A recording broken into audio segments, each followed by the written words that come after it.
Hi, my name is Kathleen, and I am going to be giving you my informative speech on Hershey's chocolate. In just 2010 alone, Hershey's Park revenue was $5.67 billion, with the income coming in close to $510 million. The park was fully based on chocolate, a chocolate world. With my sister being in Girl Scouts, we frequently took trips to Hershey Park. Ever since I was little, I've always had the biggest interest in how the candy and the chocolate was made. It's interesting to me to see how Milton Hershey was able to create such a big company through pursuing his dreams. The park offers lots to do and learn, including a tour of how to make chocolate. The history of chocolate all starts off with Milton Hershey and the perseverance of his dreams. I am going to discuss how it was first created, what went into the creation of the chocolate, and the expansion of the company, as well as him giving back to the community and as well as his employees. First, I would like to begin with how he was inspired to make his own company and to how he got there and whatnot. Milton Hershey started off as a poor boy growing up on a farm.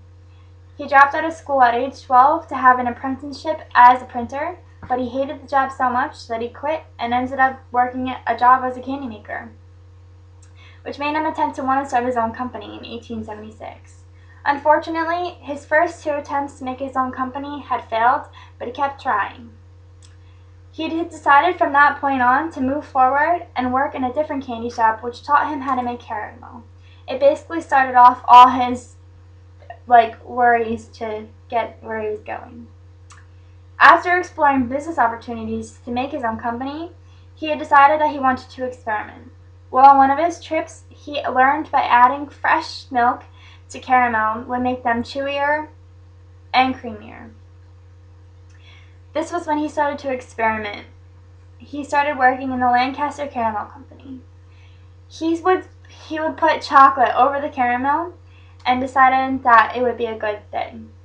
In 1893, he became so fascinated with the chocolate making that he decided that that was what he wanted to do, aside from candy. When he visited the Columbian Exposition, he saw an exhibit on German chocolate making equipment, and he got so enthusiastic about it, he bought it and sent it back to Pennsylvania, to Lancaster. Then, that's when the Hershey Company was finally created. In February of 1894, he co-partnered the company with the Lancaster Caramel Company. Milton Hershey put so much money into the stocks that he invested in that he owned most of the company. Then he was able to buy back in Pennsylvania the Lancaster Caramel Company. Now that you know the beginning of the Hershey's, I will be able to tell you that according to the documents, the Lancaster Caramel Company was then sold for $1 million. By selling the company, he was then able to focus on just making chocolate by itself. He began to experiment in making chocolate by using the machinery that he had ordered to make it perfect. Nobody told Mr. Hershey how to make milk chocolate. He just found out the hard way. By 1900, the world got to see its first Hershey's chocolate bar ever. No, you can't go anywhere without seeing the bar. The slogan, Pure Hershey's, Pure Happiness. The biggest help in making the chocolates was when he purchased the chocolate plant in 1903. He had also purchased some sugarcane in Cuba, which also had influenced part of the hotel.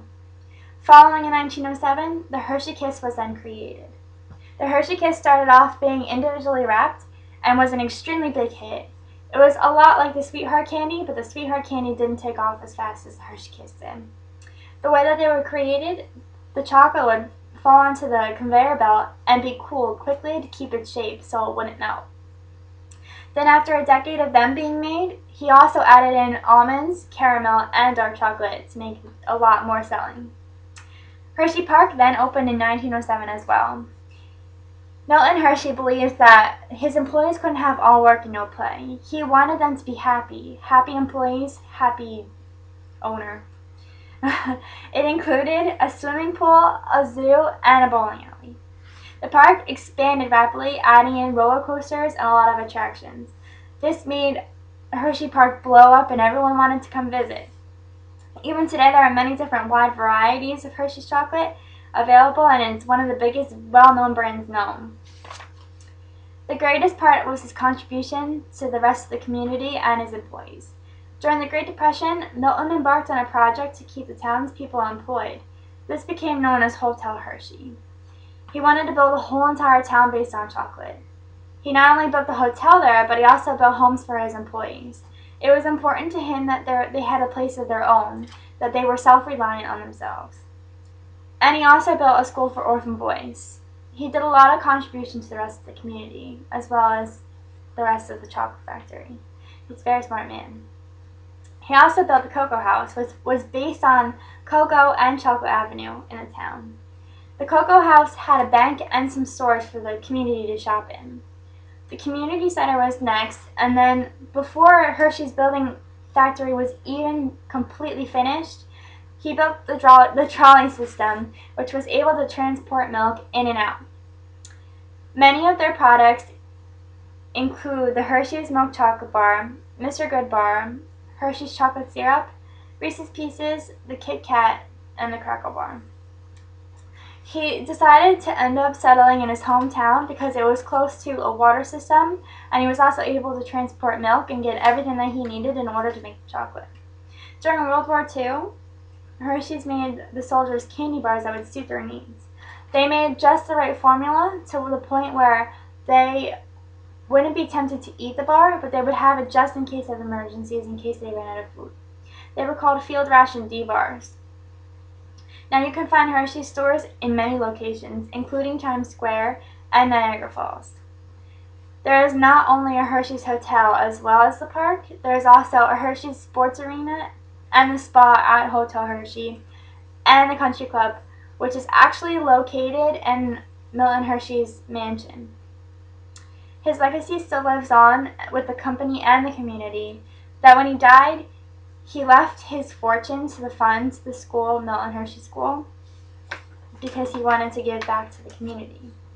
Milton Hershey didn't start out originally with the idea that he wanted to make chocolate. It was one attempt after the other, starting with the caramel company, and then he expanded his own ideas and made an entire corporation based on his dream. Hershey's Park has millions of people attend it every year, and they also make millions of dollars.